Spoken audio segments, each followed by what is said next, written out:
Hey, welcome to Goodbye Gluten. Saying goodbye to gluten does not mean saying goodbye to great food and great taste. So please like this video, share it with friends, and subscribe to our channel. So let's see what you're going to need to make this awesome dish. So today we are going to be making what we call a cookie sheet bake. We have ourselves corn and potatoes, sausages, chicken, shrimp, bell peppers, and onions. So let's see what you're going to need to make this dish. Okay, so we're going to check out the equipment you're going to need. So I got these 2 cookie sheets. They're quite large, okay, because you don't want all your food just to be piled on top of each other. I got a little pot to melt butter. So we got potatoes, baby yellow potatoes. You can use normal russets, Idaho potatoes, they're fine. Just make sure they're cut into like 1-inch sections. I got 1-inch sections of pepper, red bell pepper. I got chunks of onion. You can use a whole onion and chop it up into 1-inch sections. I got about 3 to 4 ears of corn that I just chopped up into about 6 sections, about 1.5-inch wide. Hillshire Farm beef smoked sausage. I'm only going to use about half of this. Butter for dipping, which is optional. You don't need it. This is about 1.5 pounds to 2 pounds of chicken. I got chicken breasts and boneless chicken thigh meat and cut them into about a 1-inch section. Then I also have about 1 pound of shrimp that's already been deshelled and deveined. And then we got our spices. Now most of these are optional. You're going to want some olive oil to drizzle into your meats as well. So we got garlic, onion, little Creole seasoning, Italian seasoning, paprika, and also, of course, black pepper and salt. Okay, so we're going to start with the potatoes because they take the longest to cook. Let me just dump those 2 sticks of butter in there, put them on the stove, but I'm not turning anything on right now. So we got olive oil,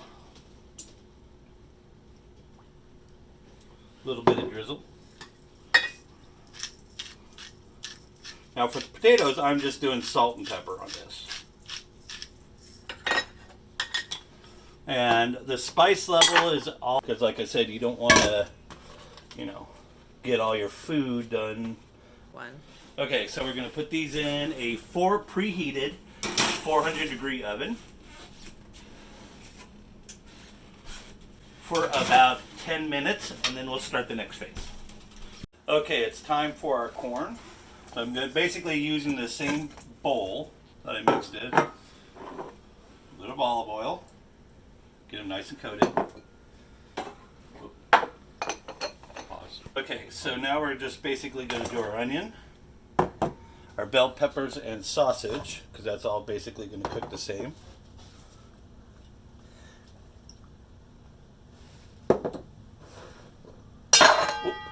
Sorry. Salt. So you can see it's the same pattern, just in layers.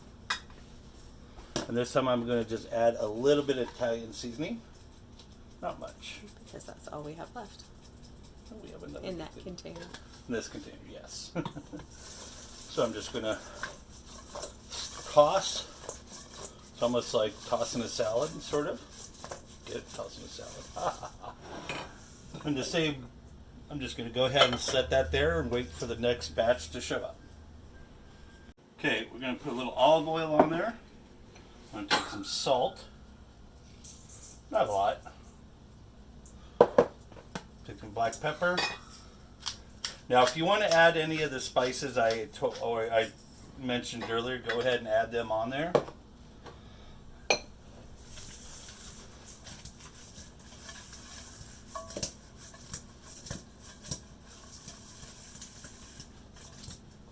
Okay, now I'm just basically going to walk over here to the oven and pull the first sheet pan out.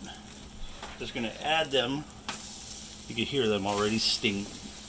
There's singeing.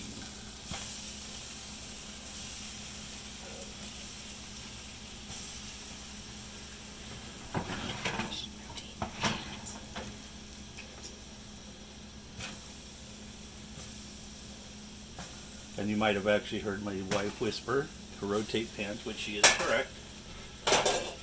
So I'm basically going to pull this guy out. Put this one up on top.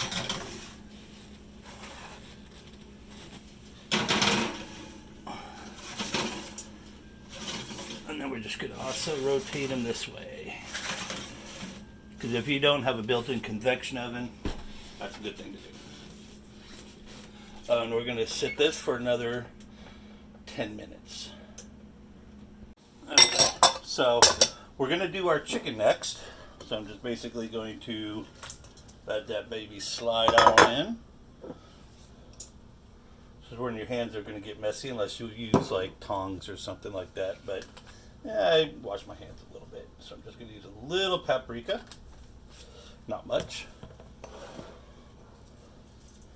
A little bit of salt. So after you're done baking, you will not have to salt your food. A little black pepper. And that's all I'm actually going to do with this one. You want to do it simple with your meat.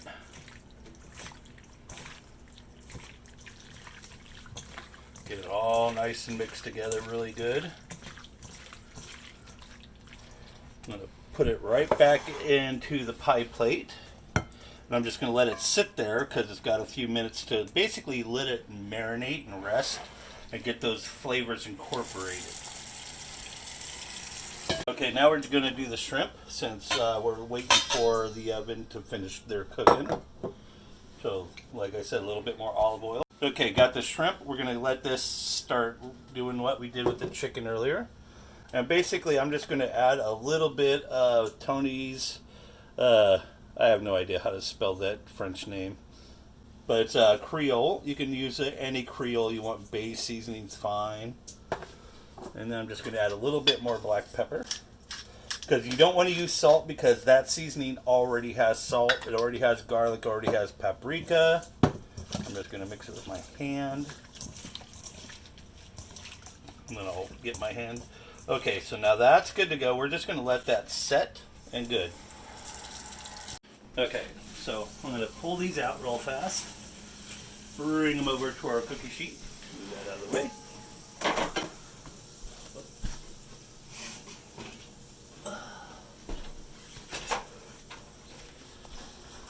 So I'm going to take my chicken and move it and basically sparsely put it out. Do it really quick.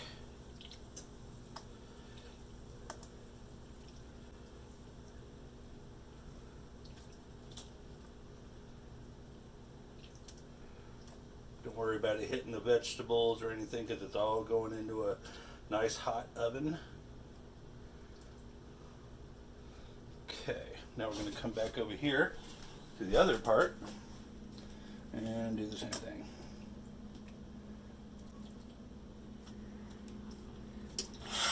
Just get them separated.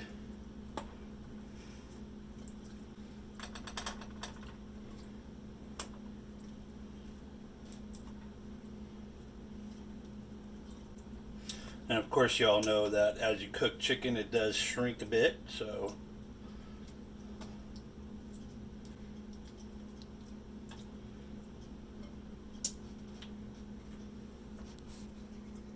and we'll put this right in the oven.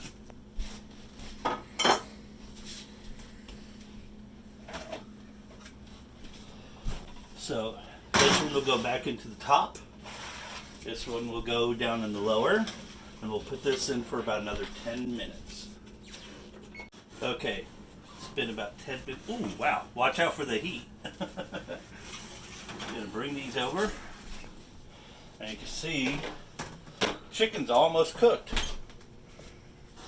So basically this is a good time for me to turn the corn. Now basically I just wash these tongs because you don't want to take raw chicken and be touching cooked chicken with it. Okay, potatoes. I'm going to try to turn them a little bit. Now you don't need to. If you see them like crisping on one side too much, you know, give them a roll or something like that. The chicken, that's cooking right good.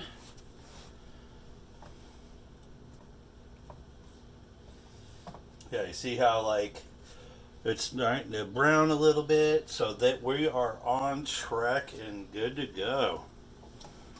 So I'm just gonna roll this stuff around a little bit, separate the chicken bits that are, you know, get them separated so they cook better.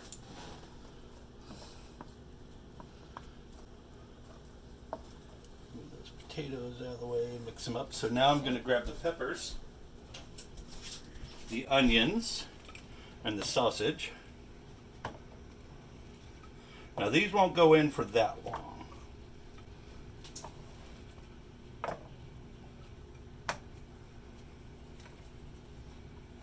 Because these sausages, one thing I really love about them, they're already pre-cooked. So you don't have to worry about, you know, foodborne illnesses or anything like that with them. Like chicken. So we're just gonna move these around a little bit.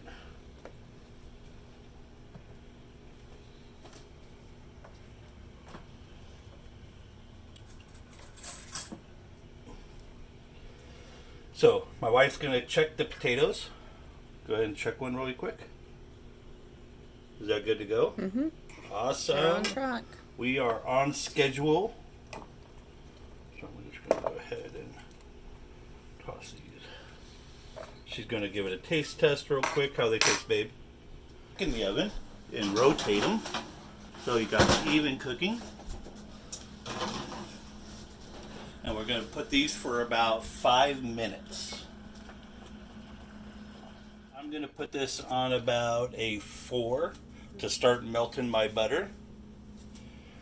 And while that's doing that, I'm going to scoop out some of my awesome garlic puree. It's actually a roasted garlic puree. I'll have another video shortly how to make this. It's really good and it's a great substitute for garlic powder. And I'm just going to right now add some of my Italian seasoning.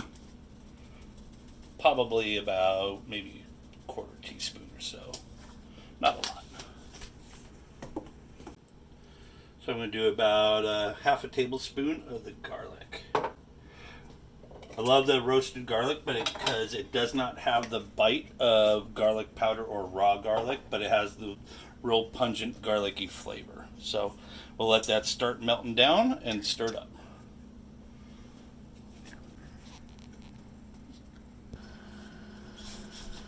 Okay, so now our garlic, our butter is melted, so I'm just going to go ahead and start stirring this. My wife's turning it down to a low. That's one awesome thing about having a camera person that knows how to cook just as good as you, even better sometimes, is... And now, one thing about all this milky stuff, if you want, you can actually take a spoon and then like pull it off. You don't need to, but it's okay if you want to. Okay, it has been a little bit of time, so we're going to basically pull this guy out. We're going to start adding our shrimp.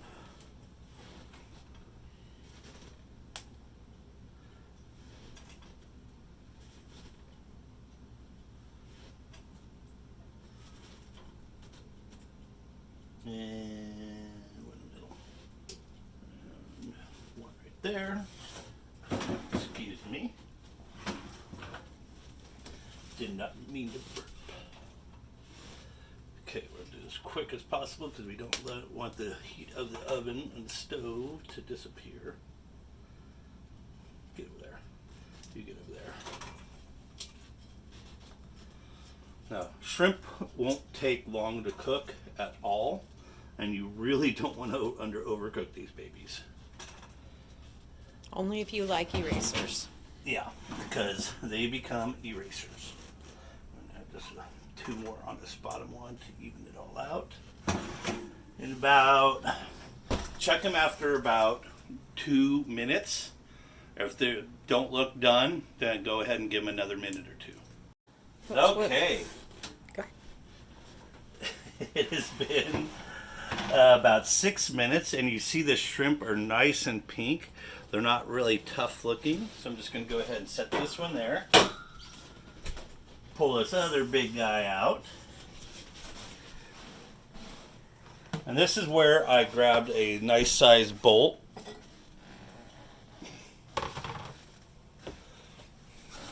Oops. Sorry. Just stop it. Okay, now I'm just basically going to just start dumping this in. Don't worry if you do have a little bit of juice, because you can just, you know, it'll pool right there and, you know. I like putting it in a large bowl. That way it's like a nice gigantic communal dinner. Kind of like caveman style.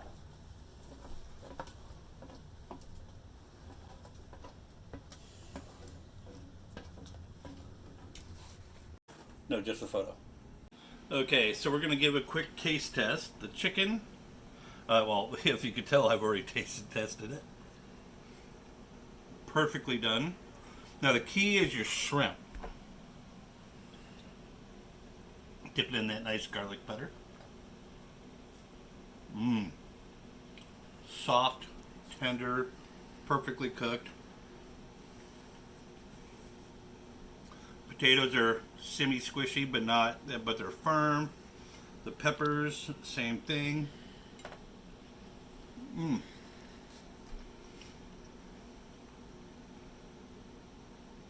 This dish is divine.